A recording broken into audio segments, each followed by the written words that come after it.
عندما كان علي عليه السلام يذهب إلى فراشه كان يقول: اللهم رب السماوات، رب الأرض، رب كل شيء، فالق الحب والنوى، منزل التوراة والإنجيل والقرآن، أعوذ بك من شر كل شيء ناصيته بيدك، أنت الأول فليس قبلك شيء، وأنت الآخر فليس بعدك شيء، وأنت الظاهر فليس فوقك شيء، وأنت الباطن فليس دونك شيء. اقض عني ديني وأغنني من الفقر.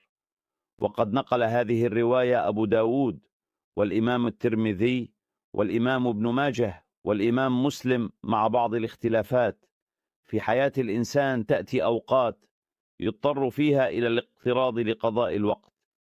في مثل هذه الأوقات نسأل الله أن يحفظ كل مسلم من الديون. عندما توفي النبي صلى الله عليه وسلم كان مديونا، وقد سدد سيدنا الصديق الأكبر رضي الله عنه دينه.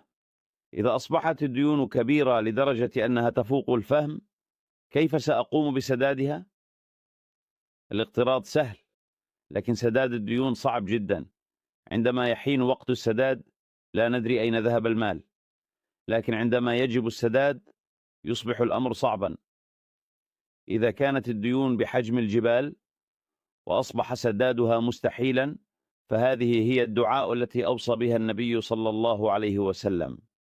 إذا التزم بها الشخص فإن الله سيسدد عنه ديونه مهما كانت كبيرة. بعد أول نقطة، هناك أصدقاء يثقون بالله. رأيت شخصا مليونيرا اقترض من عامل شاي في مكتبه. جاء العامل إلى المليونير وقال: سيدي، عليك أن تسدد ديني. قال: نعم، سأفعل قريبا إن شاء الله. رأيت ذلك وقلت: كم هو الدين؟ قال: 1500 روبية. قلت: أنت شخص غريب، مليونير، وتجلس على دين 1500 روبية من فقير، ألا تشعر بالخجل؟